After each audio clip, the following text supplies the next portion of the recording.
திண்டுக்கல் பெகம்பூர் ஹல்ரத் அமீருன்ஷியா பேகம் தர்காவில் வைகோ பூரண குணமடைய வேண்டி சிறப்பு பிரார்த்தனை. மதிமுக பொதுச் செயலாளர் வைகோ உடல்நலக்குறைவின் காரணமாக மருத்துவமனையில் அனுமதிக்கப்பட்டுள்ளார். அது சமயம் அவர் விரைவில் பூரண குணமடைந்து தமிழக மக்களின் வளர்ச்சிக்காகவும் முன்னேற்றத்திற்காகவும் உழைத்திடவும் குரல் கொடுக்கவும் இறைவனை வேண்டி பெகம்பூர் ஹல்ரத் அமீருன்ஷியா பேகம் சகிபா அம்மா அவர்களின் தர்காவில் திண்டுக்கல் மாவட்ட செயலாளர் செல்வராகவன் வழிகாட்டுதலின்படி மாநகர செயலாளர் செல்வேந்திரன் தலைமையில் திண்டுக்கல் மாவட்ட சிறுபான்மை பிரிவு சார்பாக சிறுபான்மை பிரிவு மாவட்ட செயலாளர் காஜா மைதீன் மற்றும் அனீஸ் பாபு ஏற்பாட்டில் சிறப்பு பிரார்த்தனையில் ஈடுபட்டு பிரசாதங்கள் வழங்கினர். மேலும் இந்நிகழ்வில் மாநில தொண்டரணி துணை செயலாளர் ராஜேந்திரன், மாவட்ட இலக்கிய அணி செயலாளர் சையது முகமது ஜெயலானி, முகமது அன்சாரி, செந்தில், அப்துல் நாசிர், நிசாமுதீன், சலீம், வருசை இப்ராஹிம் உள்ளிட்ட கட்சி நிர்வாகிகள், பொறுப்பாளர்கள் என ஏராளமானோர் சிறப்பு பிரார்த்தனை நிகழ்வில் கலந்து கொண்டனர்.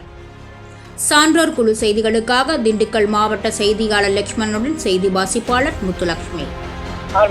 மதிமுக தலைவர் கழக பொதுச் செயலாளர் வைகோ அவர்கள் விரைவில் பூரண குணமடைந்து மென்மேலும் தமிழக மக்களின் வளர்ச்சிக்காகவும் முன்னேற்றத்திற்காகவும் உழைத்திடவும் குரல் கொடுத்திடவும் இறைவனை வேண்டி பேகம்பூர் பெரிய பள்ளியாசல் பேகம் சாஹிபா அம்மா அவர்களின் தர்காவில் சிறப்பு பிரார்த்தனை துவா செய்துள்ளோம்.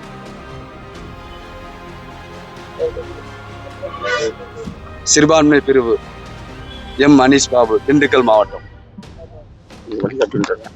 அண்ணன் செல்வரன் அவர்களும் மாநகர செயலாளர் அண்ணன் செல்வேந்திரன் அவர்களும் தலைமை தாங்கி சிறப்பித்து தந்தார்கள்.